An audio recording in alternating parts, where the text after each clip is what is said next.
Hi friends, today we're talking about the Ninja Turtles, not the cartoons that you know of, but we're talking about the very famous Renaissance artists, Michelangelo, Leonardo da Vinci, Raphael, and Donatello. Today we're focusing on Michelangelo. He was a painter and a sculptor and an architect.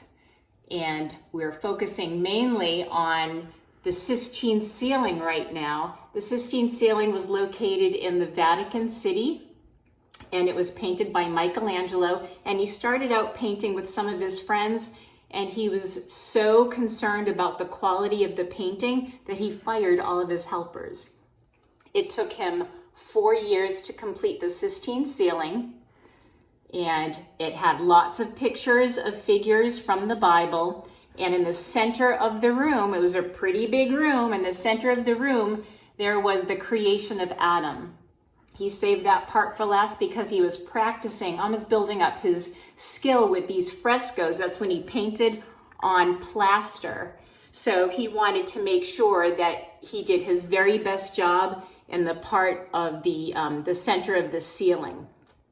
Now, some people may think that he painted on his back when he was painting his ceiling, but he actually developed a scaffolding system that's almost like a ladder with a little shelf. So he was able to walk on that and then reach around and paint that ceiling. So he did that for 4 years. And if I hold my hand up like that, already my arm's getting tired. So what I want you to do, just for a quick little project, we're gonna get back to something else. We're gonna do some sculpture in a minute. But if you wanna see if your arm gets tired, what you can do is get a sheet of paper, put it underneath a chair, and you can sketch some figures. You can sketch whatever you want, but just see how tired your arm gets when you're reaching up and drawing. If you use paint, you get paint in your eye. So I'd say use a crayon and get some paper and just do something fun and practice that exercise. And then we're gonna talk about some sculpture that he did too. That was pretty cool. See you in a bit.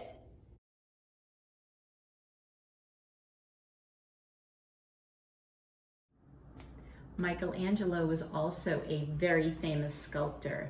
Some of his most famous pieces were the Statue of David, and that's a fantastic example of contrapposto. That means that he's not standing straight up and down. His hips were shifted and he was kind of casual when he was standing there. And that's I think it's just about 17 feet tall. So it's a huge marble sculpture. Another sculpture that he's very famous for is La Pieta. And with that sculpture, that was the only sculpture he signed. He thought it was a really great sculpture, so he was very proud of his work. He put his name at the bottom of the sculpture, and then he felt like he was being a little conceited, and that was the only sculpture that he ever signed because he didn't want people to think that he thought he was better than other sculptors. So our project, in the spirit of Michelangelo, our very famous Ninja Turtle artist, we are going to do some soap sculpting. What you can do, I like to use ivory soap because it's a little bit softer than some of the other soaps. So you can take your unwrapped block of ivory soap, and we're going to use a plastic knife for this. No sharp knives, okay? The way I like to start is you can pick a simple shape because we don't want our soap to break in two.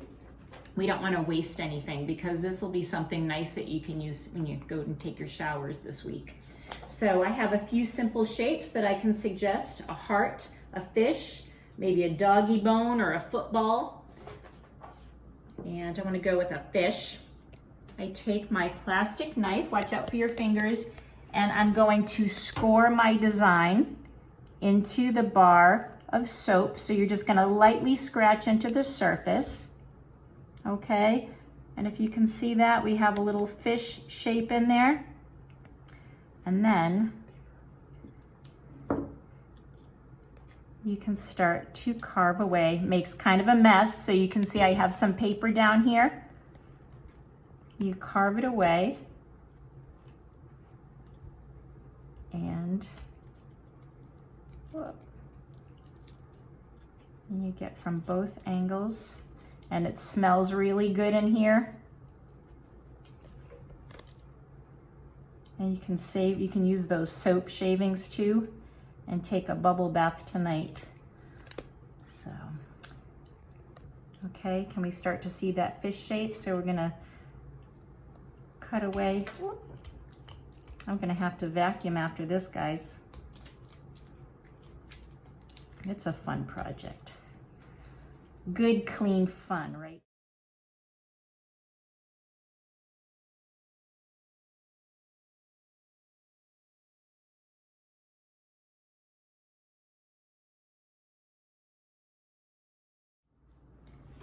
So I'm gonna keep on scraping away little bits and pieces for our fish. And then we have a flat surface. I want to give it a little more detail. And I want to give it a little eyeball, or you can get that paintbrush that we had from before and poke it and give it a little eyeball. You can take your knife and carefully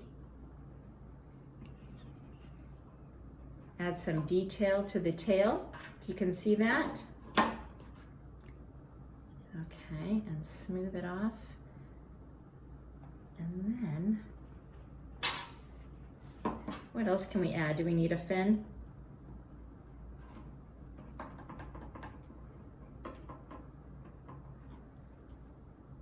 And there you have it. It's your fish sculpture made from soap.